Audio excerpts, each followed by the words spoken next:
오늘은 property disclosure에 대해서 말씀드릴게요. 셀러가 이제 집을 내놓을 때 내가 이 집이 만약에 30만 불이다 50만 불에서 그냥 파는 게 아니라 집의 컨디션에 대해서 무조건 얘기를 해야 됩니다. disclose 말 그대로 이렇게 꺼내놔야 돼요. 이런 문제가 있다. 뭐 좋은 것도 쓰셔도 되고요.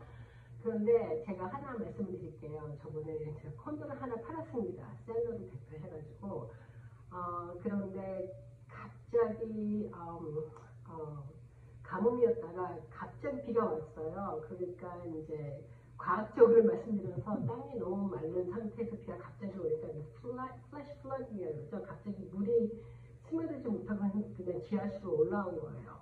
문제는 뭐냐면 저희 손님이 이제 property disclosure 그 집에 대한 상태는 8장짜리 그 폼이 있습니다. 참 길어요. 그거 쓰려면 좀 시간이 걸리는데 거기에 지하실에 물이 한 번도 안 들어왔다고 얘기했습니다. 저는 그렇게 알았죠.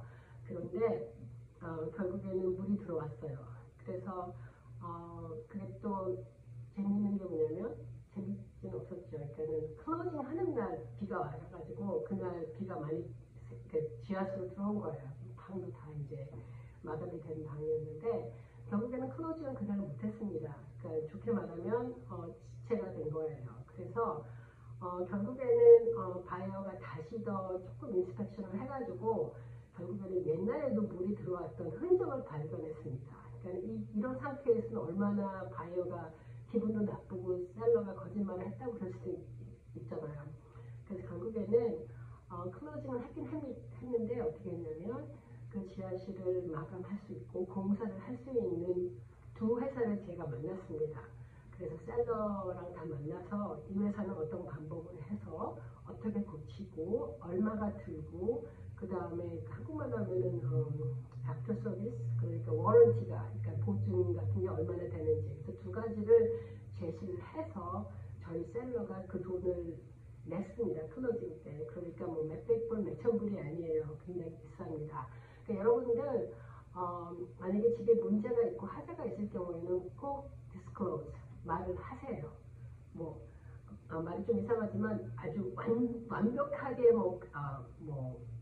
숨기거나 그럴 게 아닌 다음에는 꼭 이렇게 드러납니다. 어떤 자연재해라든지 그런 게 생기면 어쩔 수가 없는 거거든요.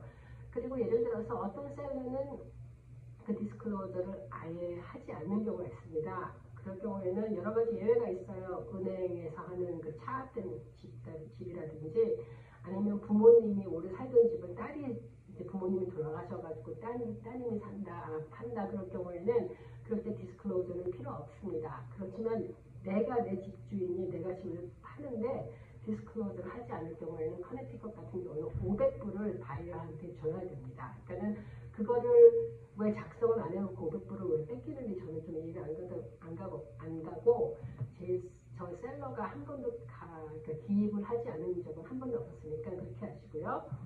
물론 여러 가지 케이스마다 다르고 집의 상태마다 다르고 문제가 다 다릅니다. 이번 경우에는 참 클로징이 힘들었고 클로징을 했지만 여러 가지 조사를 마지막 판에 많이 해야 되는 거고 저도 많이 배웠습니다. 그래서 결국에는 디스클로즈를 하는 게 굉장히 중요하다고 믿고 있습니다. 항상 여러분들 궁금한 거 있으면 전화 주시기 바랍니다.